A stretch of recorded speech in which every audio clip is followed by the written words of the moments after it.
মনোবীক্ষণ polyclinic, চিকিৎসার জগতে এক দশক। এখন এখানে সব বিষয়ে ডাক্তারবাবু একসাথে তলায়। ফোন করুন 7477799515 এই নম্বরে। বেলডাঙ্গার মাড্ডা গ্রাম পঞ্চায়েত এলাকায় তৃণমূল নেতার বাড়িতে বোম হামলার অভিযোগ। রাতের অন্ধকারে বোমা ছোড়া হয় বলে অভিযোগ। জানা গিয়েছে, বৃহস্পতিবার রাতে নুরুল মল্লিকের বাড়িতে বোমা হামলা চালানো হয়। তৃণমূল নেতার স্ত্রীর অভিযোগ, রাতে বাড়িতে পরপর বোমা ছোড়া হয় বলে অভিযোগ। রাত্রি 10টা থেকে 10:30টার মধ্যে, টাইমটা অতটা আমার অতটা জানা ছিল না, কিন্তু 10টা থেকে 10:30টার মধ্যে আমার বাড়িতে প্রচণ্ড আওয়াজ আমি পাই, শব্দ পাই, এবং প্রতিবেশী চিৎকারে আমি ঘর থেকে বারান্দায় এসে দেখি গোটা বাড়িতে ধোঁয়াতে ভর্তি।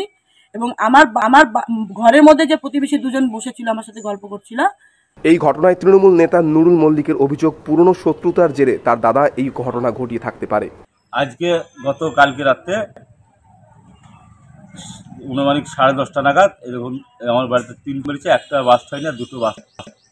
আমার ওয়াইফ হার্টের পেশেন্ট, সেটা ওরাও জানে। হ্যাঁ, আমার ওয়াইফের নেই, ওরা জানে। আমি এমনি 10:30টার পরেই বাড়ি ঢুকি।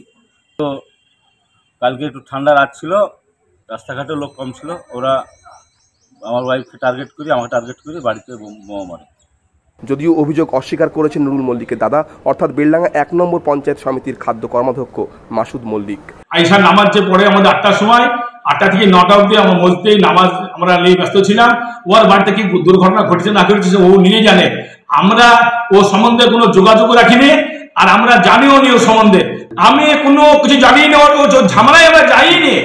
বোম কি জিনিস আমরা তাই বুঝিনি, আমরা ওসব যুক্তই থাকিনি। কি কারণে, কে বা কারা বোমা হামলা চালালো তা খতিয়ে দেখছে পুলিশ।